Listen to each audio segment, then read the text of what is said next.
오늘 주제로 다니려고 했던 게 대한민국이 사실상 인질로 잡혔다. 이재명 대통령이 인질로 잡혔다. 이런 내용인데요. 제가 볼 때는 이재명이 인질로 잡힌 게 아니라 어떻게 보면 대한민국이 인질로 잡힌 게 맞는 것 같습니다. 안철수 국민의힘 의원이 뭐라고 얘기했냐면 최근에 이른바 이재명 변호인들이 국회의원도 되고 또 대통령실의 민정수석 산하에 민정비서관, 그다음에 공직기관 비서관, 법무 비서관, 그다음에 뭐 국정원에도 국정원 넘버 2라고 하는 기조실장도 들어가고 또 최근에 법제청장, 법제처장 또 이재명의 변호인이 들어가지 않았습니까? 그런 것들을 봤을 때 왜 이렇게 변호인들이 많이 들어갔을까? 그런 부분에 대한 의문에서 글을 쓰기 시작했는데 제가 볼 때 공감하는 면이 있습니다. 변호인이라는 것은 어떤 사람일까요? 이재명 정권 사범의 8개 사건의 12개 혐의로 5개 재판을 받고 있습니다. 물론 지은죄가 많은데 대통령이란 이유로 중간에 재판이 중단돼서 사실 저는 요즘 마음이 그렇습니다. 여러분이 볼 때도 그렇겠죠. 어떻게 대통령이 된다고 해서 지은죄가 없어지는 게 아니잖아요. 법은 모든 국민들 앞에서 평등해야 되는 거잖아요. 법 위에 누구도 군림할 수 없는 거 아닙니까? 그런 측면에서 봤을 때 여하튼 납득은 안 되지만 바람이 불기 전에 재판부가 누웠다 이런 표현을 할 수 있을 정도로 재판이 지금 중지된 상태입니다. 여하튼 그런데 이재명의 변호인이 곳곳에 지금 암투 뭐랄까요? 곳곳에 암약 그런 표현을 좀 쓸 수 있을 것 같은데요. 그러다 보니까 잘 보십시오. 변호인은 어떤 사람입니까? 이재명의 여러 가지 사법 리스크에 대해서 대북송금이든 아니면 공직선거법 허위사실 유포죄 등 그 다음에 또 성남FC 등 대장동이든 백현동이든 여러 가지 사건에 대해서 이재명의 치부, 이재명 대통령의 치부를 잘 알고 있는 사람입니다. 그렇기 때문에 이 사람들에 대해서 이재명은 변호인이기 때문에 도움을 받는 것뿐만이 아니라 나의 그런 문제점을 누구보다도 속속들이 알고 있기 때문에 사실상 이 사람들을 잘 관리를 해야 되는 거예요. 그래서 변호사비도 주겠지만 제가 볼 때 변호사비 주는데도 불구하고 이 수많은 사건에 대해서 변호사비를 주는데도 불구하고 어떻게 재산이 크게 줄지도 않아요. 그런 걸 봤을 때 우리는 사실상 직을 가지고 변호사비를 대납하는 거 아니냐, 바터하는 거 아니냐 그런 합리적인 의심을 할 수밖에 없는데 단순히 변호사비 대납뿐만이 아니라 본질적으로 힘의 역학관계, 정보를 누가 가지고 있느냐를 봤을 때 이재명 대통령의 이재명이라는 사람의 그 가장 뭐랄까요? 그 리스키한 부분을 알고 있는 사람, 이 사람들을 왜 굳이 요소에 집어넣냐? 같은 편이기 때문에 그럴 수도 있죠. 그리고 그 공직을 통해서 얻은 정보를 나중에 대통령이 끝난 다음에 재판 과정에서 그걸 이용하고자 하는 그런 생각도 있지만 한편으로 봤을 때 이재명 입장에서는 결국 공범이거나 인질범이거나 그래서 인질범의 입에 공직을 물려주고 인질은 안전을 보장받는 꼴이라는 안철수 의원의 이 관점에 대해서 제가 볼 때는 이거는 좀 바라볼 만하다. 결국 뭐냐? 인질범이라고 할 수 있는 인질범의 입에 그러니까 이재명이라는 사람이 인질범이 누구냐? 인질범이라는 사람은 변호인이고 인질이 된 사람은 이재명 대통령이라고 이렇게 구도를 본 겁니다. 그렇다면 인질범의 입에 공직을 물려줘서 뭔가 딴 마음을 품지 못하게 함구하게끔 그렇게 하고 인질은 안전을 보장받는 격이다 이렇게 비판을 했습니다. 결국 변호를 맡았던 변호인들에게 요직을 투하하고 결국 인질범의 입에 공직을 물려주고 이재명이라는 사람은 안전을 보장받는 꼴이다 이렇게 얘기했습니다. 근데 제가 앞서 말씀드렸습니다. 최근에 나온 사람은 법제처장, 국정원 넘버 2 기조실장, 그리고 민정수석이 어떤 자리입니까? 민정수석실이 대통령의 왕수석이라 불리는 겁니다. 여러 가지 검찰, 감사원, 뭐 국세청, 뭐 여러 가지 어떤 사정기관, 경찰까지, 공수처까지 그런 사정기관을 컨트롤 타워 역할을 하고 인사 검증을 다 하는, 그야말로 모든 정보가 대통령실의 인사수석뿐만이 아니라 모든 정보, 민정수석이 이거를 다 할 수 있는 그 자리에 이른바 자기의 변호인이었던 사람들을 꽂아 넣은 거잖아요. 그리고 또 뭐가 있습니까? 예전부터 지난해 공천에 자신을 변호했던 사람 4명을 공천을 줬습니다. 그 사람들 공천을 줘서 어떻게 됐죠? 다 당선될 가능성이 높은 지역에 공천을 준 다음에 배지를 달게 했습니다. 그렇다면 이런 사람의 공통점이 뭐냐? 대장동, 쌍방울 대북송금, 친형 강제 입원, 해경궁 김씨 사건 등 이재명이 뭔가 범죄 의혹의 진실에 가장 근접한 사람들을 이렇게 챙기는 거죠. 공직이라는 큰 먹잇감을 입에 팍 들어주고 입에 퍽 해서 말을 못하게끔 하는 거 아닙니까? 그런 관점에서 이 관점이 제가 볼 때는 나름 현실을 굉장히 적확하게 보고 있다. 저는 그런 관점에서 얘기를 하는 겁니다. 그런데 이재명 대통령 입장에서는 때로는 누구보다 불편할 수 있다는 거죠. 변호사의 비밀 유지 의무가 있지만 중요한 공직상의 이유로 비밀을 공개할 수도 있기에 이들의 입에 대통령의 임기가 달려있다는 거죠. 그러니까 세상에서 가장 무서운 게 뭐냐?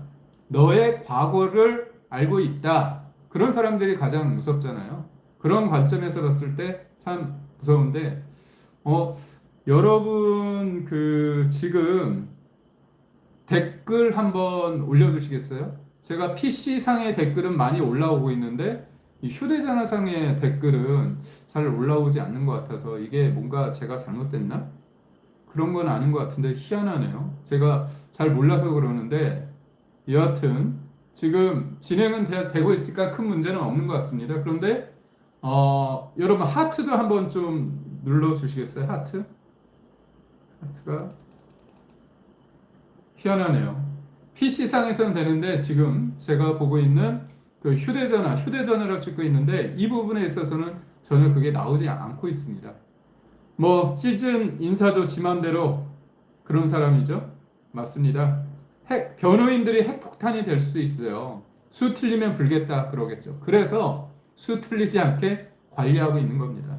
그런 측면에서 안철수 의원의 이 말이 저는 허투루 들을 수는 없다. 그래서 서로의 거래 관계로 볼 수도 있지만 결국은 이런 변호사들한테 대한민국의 대통령이라는 사람이 인질이 된 것이다. 근데 뭐 사실 공생 아닌가요? 공범? 근데 이번이 끝이 아닐 거다 이렇게 얘기하는 거죠. 공공기관, 정부위원회, 지방선거 공천 등 대통령이 이 자리를 줄 수 있는 게 어마어마하거든요. 거기에서 사실상 보훈 은사를 할 거다.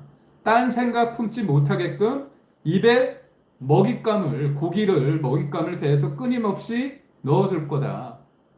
새가 아기 새들한테 끊임없이 먹이를 주는 것처럼 그럴 거다. 그래서 그 자리 곳곳에 이른바 변호인들이 낙하산을 타고 갈 것이다. 목줄 걸린 대통령의 공직과 진실의 부당거래. 대한민국의 미래가 안타까울 뿐이다. 이렇게 얘기했습니다. 근데 제가 여러분께 이런 얘기를 하는데 제가 며칠 전부터 계속 얘기하는 게 있습니다. 지금 대한민국은 이른바 변기남, 변이 뭐라고 했습니까? 변호사, 변호인, 이재명의 여러 가지 사법 리스크에 대해서 알고 있는 그 사람들은 어떻게 보면 끊임없이 관리를 해야 되고 자리를 주고 달래기도 해야 되는 거잖아요. 사람은 어떤 일에 대해서 일부는 잘 언제나 모를 수 있습니다. 그렇지만 어떤 사건에 대해서 모든 사람이 한동안은 모를 수 있어요. 그렇지만 모든 사람이 어떤 일에 대해서 언제나 항상 모를 수는 없습니다. 틈이 벌어지면 언제든 그 틈을 통해서 쏟아져 나올 겁니다. 그런 측면에서 이재명이라는 사람이 굉장히 급급할 수밖에 없고 지금은 권력이 막강해 보이니까 이 사람들도 자리를 바터해서 부당 거래를 통해서 뭔가 윈윈이다. 그들만의 어떤 리그를 통해서 함구할 수 있지만 수 틀리면 불어버린다는 거잖아요. 그런 측면에서 이 병기남 인사, 변호인, 기가 뭐라고 했습니까? 경기도, 그리고 남이 성남이라고 했잖아요. 그래서 병기남 인사가 곳곳에, 대한민국 곳곳에 있을 수밖에 없다. 그래서 대통령의 그림자처럼 돈과 사람을 챙기는 핵심 업무는 또 대통령실에서 누가 한다고 했습니까? 성남 라인, 경기도 성남 라인, 특히 김남중 제1부속실장, 김현지 총무비서관, 김용채 인사비서관, 이 사람들이 이른바 문고리 권력이라고 했잖아요. 그런 사람들이 일종의 신라 시대로 치면 다른 신부는 범접 못할 성골이고 김영삼, 김대중 대통령 시대로 치면 가신그룹이다. 가신급이다. 이 사람들이 청와대 지금 1기 행정관들을 선발해서 배치한 실무자들도 사실상 이 사람들입니다. 권력은 직함에 있는 게 아닙니다.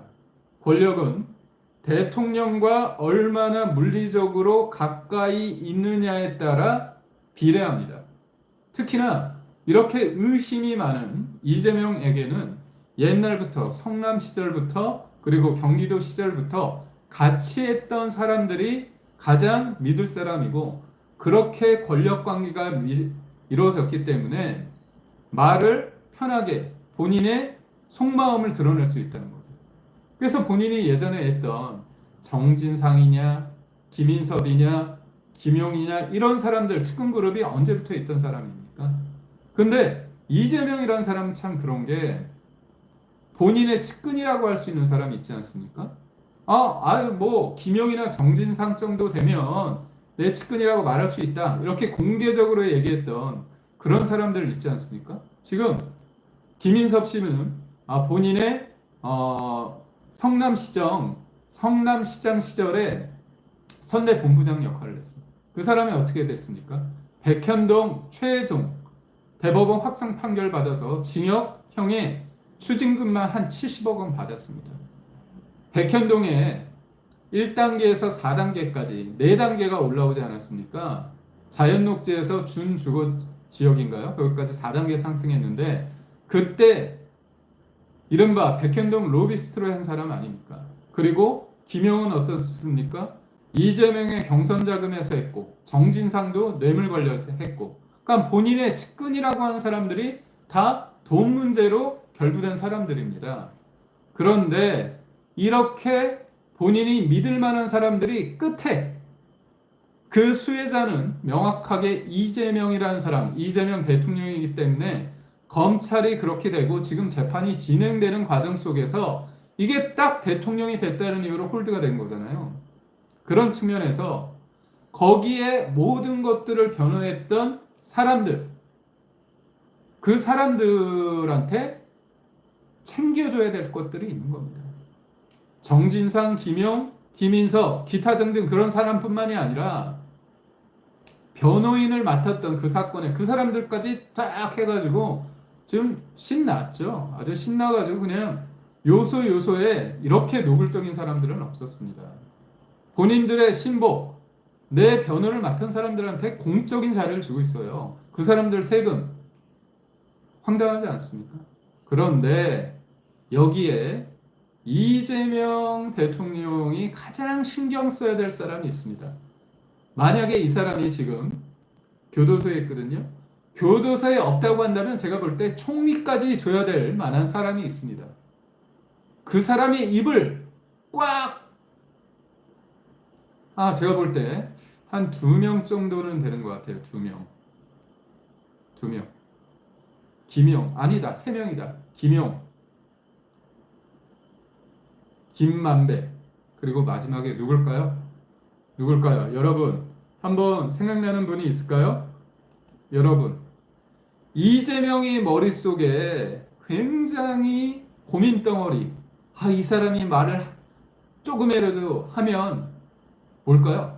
쌍방울 누굽니까? 이화영입니다.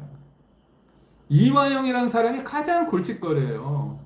그 이화영이 근데 아주 공개적으로 어떻습니까? 8.15 때, 아니 7월 17일 재연전 때 자기 사면돼야 된다고 황당하게 얘기하지 않았습니까? 어? 이화영이 대법원에서 확정 판결을 받았는데 그런 사람이 대통령이 됐다고 해가지고 누구한테? 이재명한테 아주 노골적으로 사면시켜달라고 얘기를 하고 있습니다. 조국 혁신당이나 그런 애들이 이재명 대통령 만나가지고 조국 사면시켜달라고 했는데 이재명이 어떻게 했습니까? 뭐 별로 관심 없는 척하고 있습니다. 사실 진짜 관심이 없어요. 조국이 돌아오기를 원하겠습니까? 화장실 들어갈 때 나올 때 다르잖아요. 그래서 이재명은 대통령이 됐기 때문에 자기가 무대 위에 원탑이 되어야 되거든요. 스포트라이트를 받아야 되거든요. 그래서 조국은 제가 볼 때 사면을 8월 달에 시켜줄 가능성은 제로입니다. 제가 볼 때 12월이나 아니면 내년 초 그 정도 될 것 같은데 근데 가장 골칫거리 신경이 쓰이는 사람이 누구냐? 불법 대금 송금의 이화영입니다. 근데 제가 앞서 말씀드린 것처럼 다른 변호인이나 그런 사람들은 다 요직에 줄 수 있는데 이화영은 사실상 자기 대북 송금 관련해 가지고 재판을 받아야 되는데 이화영을 사면시키기가 쉽지 않거든요. 그런데 이 이화영이 함부로 떠들면 어떻게 됩니까? 본인이 골로 가요. 학교 가야 됩니다. 그렇기 때문에 굉장히 신경을 써야 돼. 그래서 생각해낸 게 뭡니까? 이른바 검찰, 조작, 기소, 대응 TF입니다. 검찰, 조작, 기소, 대응 TF. 말은 거창하죠? 그럼 본질은 이겁니다. 크게 봤을 때 세 가지거든요. 첫 번째는 본인들이 검찰을 해체하겠다고 하니까 검찰을 악마화해야 되잖아요. 그래서 이 검찰에 대해서 이제까지 여러 가지 이재명을 중심으로 해서 수사를 받았던 것들을 쫙 나열한 다음에 이거 잘못됐어, 이거 잘못됐어, 이거 잘못됐는데 가장 크게 문제를 확 제일 먼저 언급한 게 대북 송금, 불법 대금 송금, 대북 송금, 쌍방울이죠. 근데 이 문제에 대해서 왜 그러냐? 여러 가지 사건 중에서 검찰이 조작 기소했다, 그런 식으로 악마화하고 여러 가지를 뒤엎으려고 하는데 왜 대북 송금일까? 그거는 이화영이 있기 때문에. 그리고 이화영이 어땠냐? 이화영이 사실상 재판을 받는 과정에서 어떻게 얘기했는지 아십니까? 여러분 아시죠? 이화영이 뭐라고 얘기했냐?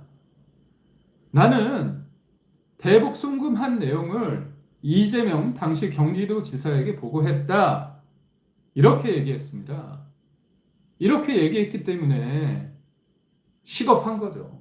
야, 그래가지고 이리저리 해가지고 그 이후에 이화영의 부인이 법정에서 야, 정신 차려! 이런 거예요. 법정에서 싸움이 난 겁니다. 부부싸움이 났는데 더 웃긴 거 이화영 본인이 원하지도 않는데 갑자기 변호인들이 바뀝니다.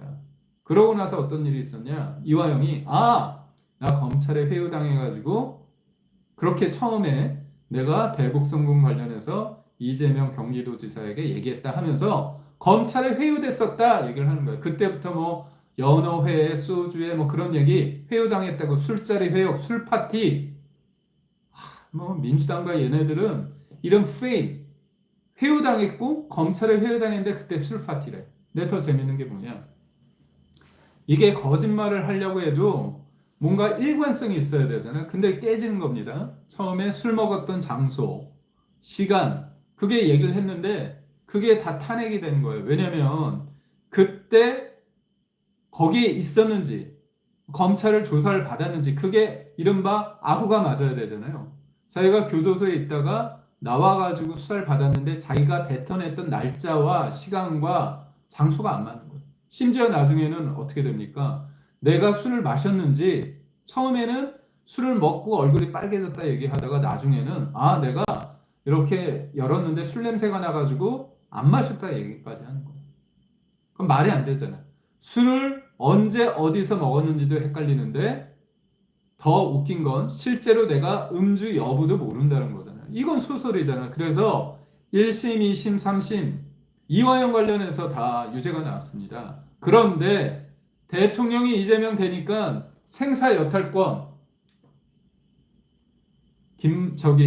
이화영이 가지고 있는 거예요. 그래서 이화영이 아주 당당하게 사면을 얘기한 겁니다. 그런데 지난해 총선이 끝난 다음에 국회의원 몇몇이 이화영을 찾아갔을 때 이화영이 얘기를 했어요. 아주 노골적으로. 누군가 대속으로 당신들 배지 달고 있다. 내가 이재명에 대해서 대북 송금했다고 보고했다는 말을 뒤엎어서 당신들 배지 달고 있는 거야. 내가 진실대로 이재명 당시 경기도지사에게 다 말했다면 총선 이길 수 있습니까? 그만큼 반협박, 반 SOS를 친 겁니다. 그런데 대통령이 됐잖아요. 그래서 이 이화영 입장에서는 야, 대통령 됐으면 나 빨리 사면시켜줘. 이거 노골적으로 얘기하니까 근데 어떻게 합니까? 아무리 세상이 바뀌었다고 해도 이재명도 이화영을 사면시키는 순간 이게 안 되는 거예요. 그러니까 시그널을 보낸 겁니다. 야, 이화영 참아. 너를 위해서 검찰 조작기소 대형 TF까지 만들었어. 우리 배지들 동원해서 너를 위해서 이렇게 노력하고 있어. 제발 말하지 마. 참아. 이렇게 얘기하는 겁니다. 그런 측면에서 얘기를 하고 있는 거예요. 근데 언제 어디서 목소리가 터져서 사면 얘기를 또 외칠 줄 모르고 이 더위에 기다리다 지쳐서 에이 안 되겠다. 뭐 자기는 뭐 대통령 되고 뭐 저렇게 자기 세상인 척 하는데 내가 몇 년 동안 이렇게 썩어야 돼? 그러면서 진실을 말할 수도 있는 거죠. 이화영 씨, 진실을 말하십시오. 하여튼 그런 부분이 있고 또 김만배라는 사람도 마찬가지입니다. 김만배도 지금 교도소에 있는데 지금 내가 이제까지 함구하고 있어가지고 이재명을 살렸다고 생각하는 측면이 있습니다. 그런데 염량세태라고 했습니다. 힘이 있을 때와 힘이 없을 때와 사람들이 어떻게 하는지가 달라지는데 지금은 이재명이라는 사람이 대통령에 대해서 되게 신나고 정점에 있겠죠. 죄짓고도 사면 귀신들 뭐 하시는지 저것들 안 잡아가고 제발 잡아가 주세요. 강경혜 씨. 강경혜님, 아주 댓글 아주 좋습니다. 여기, 좋은 얘기도 많이 있네요. 여기, 르라보씨, 야옹이님, 황규환님, 백광욱님, 수님, 강경혜님, 너무 고맙습니다. 사랑님, 소초사랑님, 너무 이렇게 늘 이렇게 같이 해주셔서 감사하고요. 그래서 제가 오늘 첫 번째 아이템으로 얘기했던 게 뭡니까? 이른바 이재명이라는 사람의 변호인들이 여기도 저기도 대한민국 곳곳에 힘 있는 자리에 있는데 사실상 이재명이 이 사람들을 관리하고 있고 또 다른 측면에서 봤을 때는 이 사람은 대통령이란 사람이 이재명 대통령이라는 사람이 지은 죄가 많아서 이 변호인들한테 인질 잡힌 거 아니냐. 근데 저는 이 관점이 오늘 좀 눈에 띄더라고요. 그래서 여러분과 했고 변호인뿐만이 아니라 실제로 지금 이재명으로 가는 길목에 있어서 가장 최측근이라고 하는 사람들, 핵심 당사자들을 또 관리를 해야 되잖아요. 근데 그 사람들은 지금 교도소에 있거나 대법원에서 유죄 확정 판결 받거나 아니면 2심에서 받거나 그런 사람들이잖아요. 그럼 김용, 정진상, 이화영 그리고 또 김만배 이런 사람들에 대해서도 또 신경을 써야 된다. 뭔가 얘기하려면 입에 뭐라도 쑤셔 넣어줘야 된다. 먹을 거라도. 공직이라는 거 그런 것들을 주는데 이화영 같은 사람, 김만배, 정진상, 김용 같은 사람들은 지금 못 주는 상황이니까 이 사람들은 뭐 어떤 걸 해줄까요? 우회적으로 뭔가 해주지 않을까 생각합니다. 그래서 첫 번째 아이템으로 이재명이라는 대통령이 인질로 잡혔다. 누구한테? 변호인들에게. 그 내용을 가지고 얘기를 하고요. 그리고 이 변호인과 또 성남과 경기도 출신, 그래서 변기남, 이런 세 가지 그룹, 세 개 그룹이 대한민국을 좌지우지하고 있다. 그런데 특히나 이화영 같이 깜빵에 있는, 학교에 있는 김만배, 이런 사람들에 대해서 골칫거리다. 이 사람들이 또 언제 어디서 진실을 말할 수 있기 때문에 이재명 대통령이라는 사람이 지금은 웃고 있지만 실상은 좌불 안석일 수 있다. 이렇게 보는 겁니다. 단역국님, 이화영 제발 자수하여 광명 찾자. 왜 이재명을 위해 희생하냐? 그렇습니다. 백광민, 강경의 제 친구예요. 고맙습니다. 친구님. 덕분에 여기에서 뭐 친구님들 이렇게 서로 지인분들도 초대해 주시고 같이 얘기를 해 주셔서 너무 감사하고요.